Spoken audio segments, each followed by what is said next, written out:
Yesterday I was chairing a session at the World Economic Forum conference in Tianjin, and the subject was education for innovative societies. This is a subject that's on the minds of leaders of countries around the world. The whole idea of building innovation capacity to drive social and economic progress. My colleague here talked about interplanetary and interstellar. We are all aware of many new frontiers of effort as we move into what some people call the fourth industrial revolution, the blending of physical, digital, and other realms of technological innovation to change the way things are. So I'm very happy to be with you and to hear the level of education that is currently underway in China, from what I can glean from the presentations thus far. And my purpose today is to try to add another layer of value in terms of innovation learning, specifically, with the idea that perhaps you all can be the beginners of a new movement of innovation learning for an innovation society, which is China. There's a lot that I could say about the winds of change that are blowing through education worldwide. We don't have time to go into this, but there is a white paper in your bag, Education in the Age of Innovation, which presents some of my thinking about this topic. But I want to make sure that I contribute something to the transition that China is making from made in China to created in China.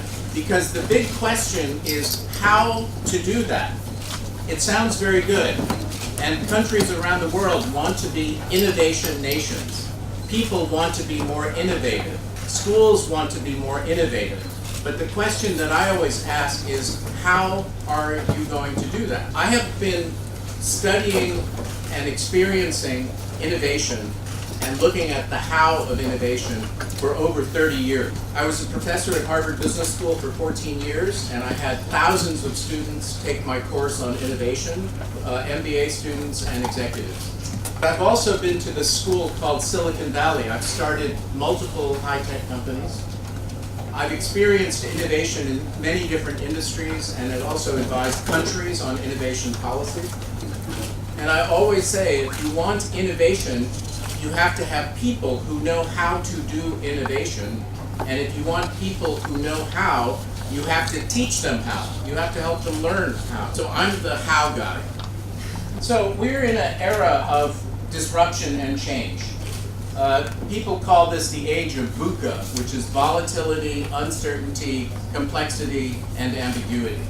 In the old days, you could go to school, get good grades, get your ticket punched, get a great job, work at the job until you retired, and your life had a certain coherence to it. The World Economic Forum just issued a report that says that a student in high school today, first of all, at least in North America, this is the perspective, can expect to have as many as 20 different jobs in their life, which means they might actually be fired at least 4 or 5 times.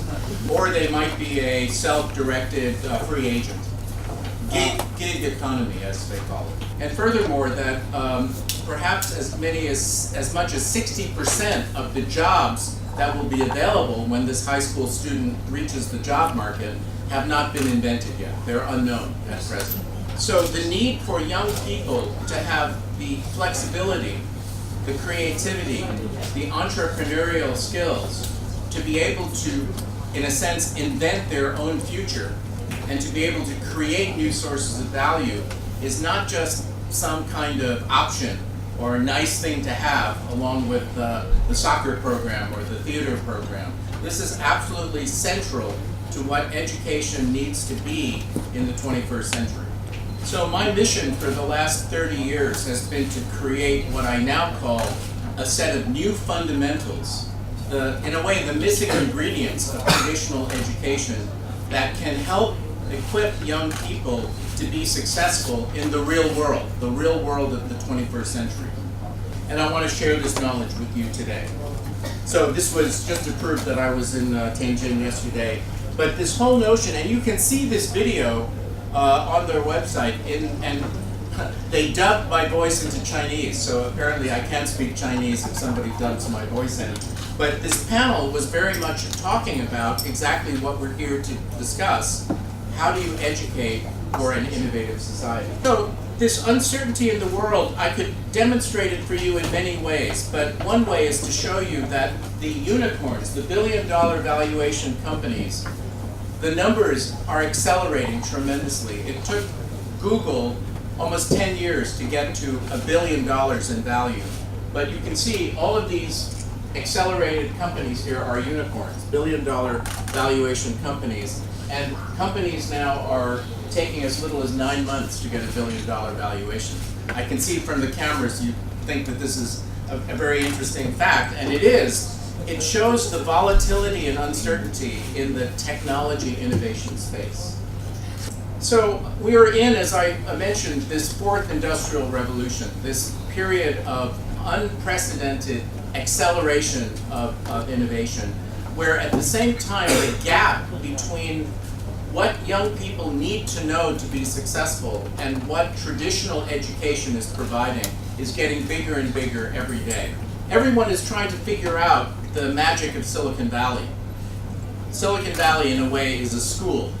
And it's a school that rewards certain kinds of skills, most of which are not taught in schools. So you think about 21st century skills, and this is just one model. You can make your own list, but to think about being adaptable, being self-aware, being resilient, ability to communicate. Many of these attributes were described earlier in some of the presentations. Collaboration, creativity, critical thinking, digital fluency. We're all groping towards a model, a new paradigm of what 21st century skills should be. So I'm going to present my point of view about this. World Economic Forum talks about creativity, collaboration, critical thinking. Everybody's got their own model out there. This is very important. You know, employment in the future depends on having the skills that employers want. Do employers want people who are obedient and follow the rules and color inside the lines? Or do they want employees who are creative and able to communicate and inspire and think critically?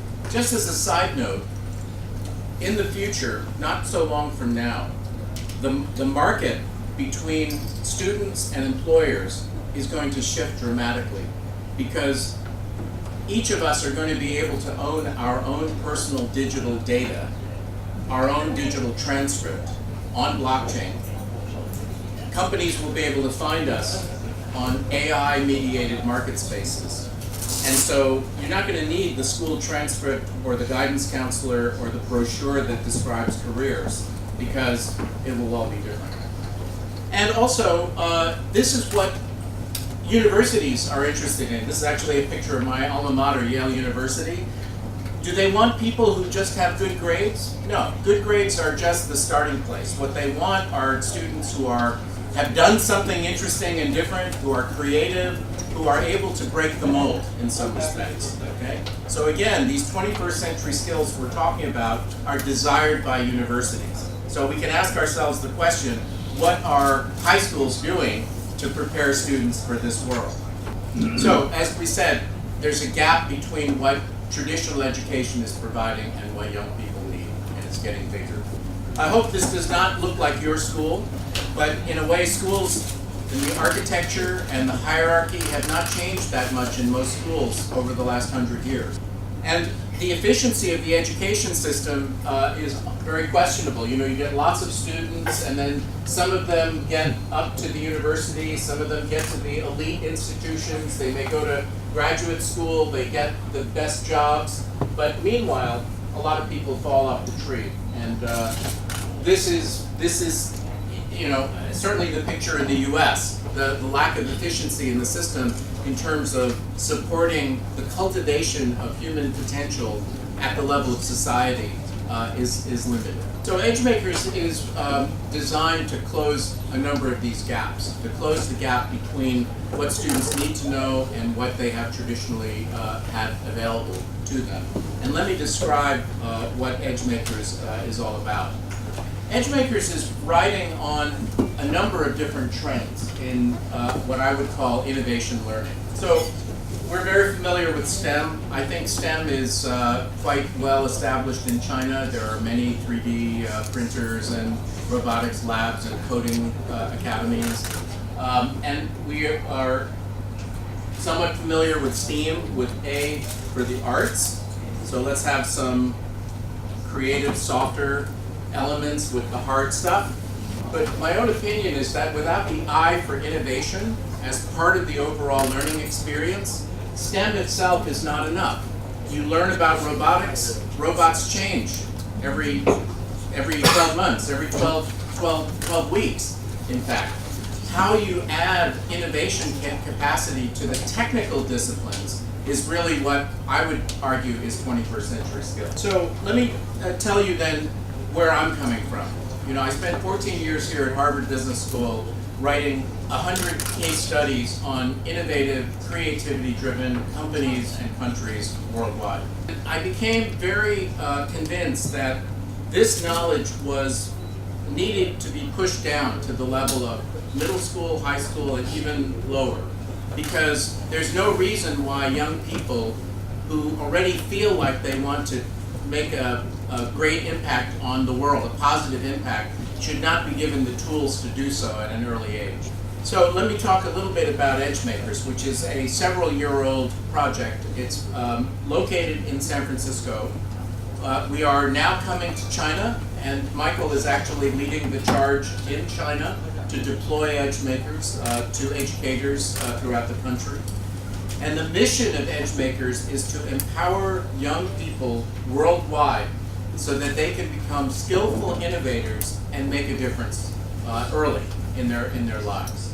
And it's important to note, and I'm going to explain what I mean by innovation and what I mean by our disciplines in just a moment, but we are integrated, practice-based, and purpose-driven. That is to say, EdgeMakers is about taking a number of different disciplines and putting them together into a cohesive whole. It's about practice-based learning, because you cannot learn this from reading a book. You have to experience it. And then third, it's about doing things in the classroom that are about making the world better, about having some higher purpose to motivate the innovation activity. So now I'm going to put on a professor hat and just talk a little bit about what is innovation. Innovation is nothing more or less than the ability to generate ideas, develop the ideas, and then realize value from those ideas. I wanted to create some words that would be very simple so that a 12-year-old as well as a 60-year-old could both understand them equally. 所以呢，我想用一些简单的词来说，这样的小孩子也能够理解。So I talk about plant, grow, and harvest. You don't have to use the word innovation, which is a grown-up, very complex word. Just talk about planting, like a seed, ideas. Grow, add sunlight, fertilizer. Harvest, take it to market. Very simple, very straightforward. And this is something that an individual can do. You know, Steve Jobs was a very innovative person, right? It's something that two people can do together, right? So 1 + 1 can equal 10 or 100 in terms of ideas. It's something a team can do. It's something an organization can do. And it's something that a country can do. And each one of those levels requires a different set of lenses and a different set of methods for making success happen. So we have 5 core disciplines at EdgeMakers, which are 5 courses. The first one is creativity, which is basically all the tools, methods, and perspectives on how to generate ideas. And again, creativity can work at all of those different levels. 1 person, 2 people, a team, an organization, a country. Then there are a number of disciplines that are about amplifying an idea, developing it, making it grow. So we focus on 3 disciplines, one of which is the whole idea that having the right kind of story or narrative raises the power, the impact, the ability to share an idea so that other people are motivated to change and to participate. And this is not, like a story like The Monkey King. This is a story like marketing, like influencing other people, culture. And then we have design, right? So design is a set of tools that allows people to come together to work on an idea, to prototype, to iterate, to do user scenarios, different techniques. And then we have collaboration, because how you act as a leader to bring people together so they work together because you understand yourself and you understand others and you can work together. It's a very deep subject. That's another one of our courses. And then entrepreneurship is nothing more or less than the skills and methods for getting value out of an idea. An entrepreneur doesn't have to create the idea. They just have to be able to push it across the finish line to realize value, whether it's financial value or social value. So there's a temptation out in the marketplace to oversell things. STEM is the 100% answer. If you have STEM, that will answer all your 21st century learning needs. Or design thinking is going to be everything for you in terms of your 21st century learning needs. My perspective is that there are many disciplines.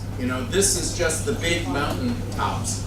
And pulling them together into an integrated learning experience is what has occupied a lot of time and effort to get this curriculum to work really, really well. I mean, there's more. We have a course on digital fluency, because digital is also an amplifier. We have a course on sustainability, innovation, and social justice, social progress. But these are this is the core curriculum, right? And if you have this, you have a lot of what I would call the 21st century curriculum. We're going to end with just a very short video that gives you a little bit more of a feeling of edge makers, but I'm going to conclude by making a point. I had the pleasure of working with then Minister Wang Gang for 4 years on a U.S.-China collaboration process for innovation between the U.S. and China. So what he said, and this is partly because I think I talked a lot during these meetings, he said, "My dream is that all young people in China should learn to be innovators." Right? And again, this is not just learning STEM or learning design thinking or taking a business plan course. This is about a deeper, integrated 21st century curriculum for innovation, as I've described it. So I'll leave you with this thought. I'm one guy. I spent 30 years developing these teaching methods and these frameworks.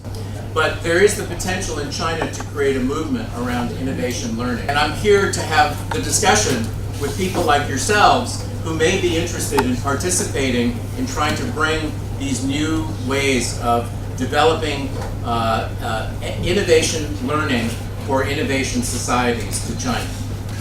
And with that, thank you very much.